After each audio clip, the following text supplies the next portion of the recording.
Apa hal yang pertama kali muncul di pikiran kalian jika saya sebut kata Transjakarta? Apakah macet, padat, lama, atau mungkin sebaliknya, lancar, kosong, atau cepat? Semua orang pasti punya pendapat masing-masing tentang transportasi umum kebanggaan Jakarta ini. Tapi tahu nggak sih teman-teman, kenapa Jakarta itu punya Transjakarta? Jangan kemana-mana, akan saya coba jelaskan di video ini.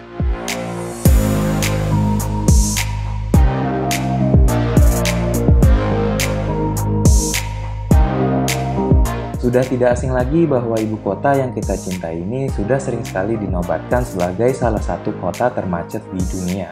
Kalau kita lihat faktanya sendiri, pada tahun 2019, hasil dari survei TomTom Traffic Index menempatkan Jakarta sebagai kota termacet ke-10 di dunia. Dan kalau kita lihat hasil tahun-tahun sebelumnya, Jakarta sempat menduduki posisi keempat pada tahun 2017. Kalau dilihat dari statistik terbaru, bisa dibilang tingkat kemacetan di ibu kota sekarang sudah berkurang, tapi pastinya masih tetap jauh dari optimal.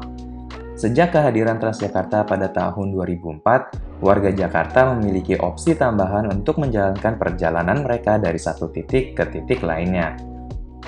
Pada awalnya, moda transportasi ini hanya memiliki satu koridor, hingga sekarang yang sudah memiliki 13 koridor utama.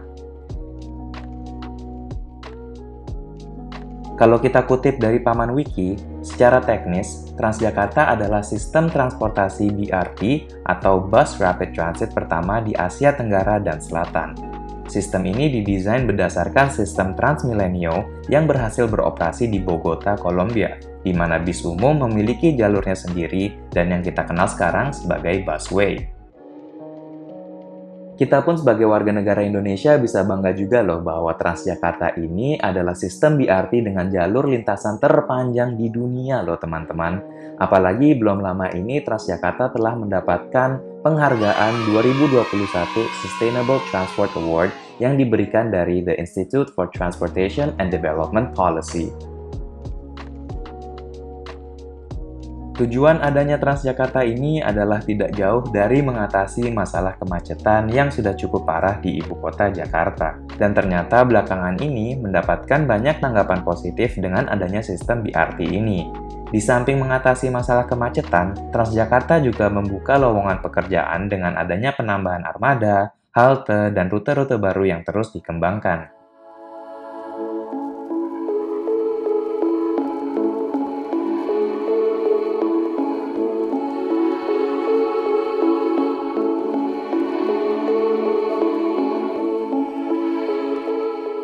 Dengan meningkatkan layanan serta aksesibilitas, membuat Transjakarta menjadi opsi utama transportasi warga Jakarta beberapa tahun belakangan ini. Sudah terbukti juga bahwa per Februari 2020, Transjakarta ini berhasil melayani rata-rata 1 juta penumpang setiap harinya.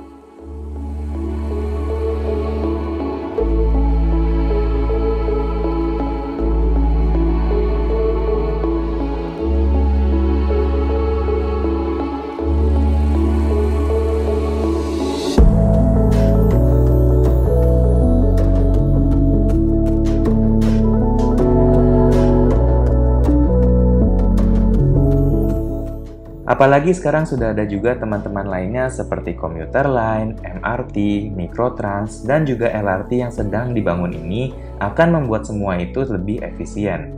Dengan dukungan dari Pemprov DKI juga, mereka sedang mengarahkan ibu kota Jakarta ini menjadi kota yang berbasis transit-oriented, di mana kita bisa saling terhubung dengan segala moda transportasi. Pastinya mereka melakukan ini semua agar kita mulai dan terus menggunakan layanan transportasi umum dibanding kendaraan pribadi. Karena semakin banyak aktivitas manusia di perkotaan, tentu akan muncul pula masalah-masalah kompleks seperti kemacetan, polusi, kurangnya lapangan pekerjaan, dan juga masalah krisis energi.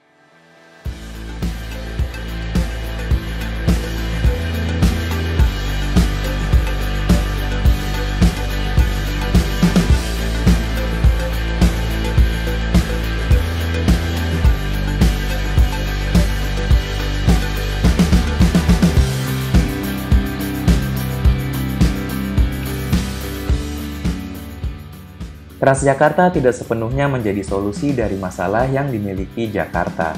Tapi adanya layanan tersebut memberi kita peluang untuk bisa menjadi bagian dari solusi kota metropolitan ini.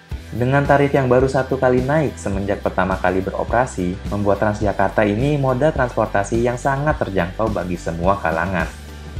Jika kalian bukan warga Jakarta ataupun warga Jakarta itu sendiri, tapi belum sempat mencoba layanan ini, marilah kita mulai dan menggunakan transportasi umum sebagai pilihan pertama kita. Karena indahnya sebuah kota bermulai juga dari warganya itu sendiri. Seperti kutipan dari mantan wali kota Bogota, Kolombia, yang berbunyi, "An advanced city is not one where even the poor use cars, but rather one where even the rich use public transport." Yang kurang lebih berarti, sebuah kota yang maju bukanlah di mana yang miskin menggunakan mobil, tapi di mana yang kaya menggunakan transportasi umum. Boleh setuju, boleh tidak. Saya Wahyu Cihayanto, terima kasih dan sampai ketemu di video selanjutnya. Adios.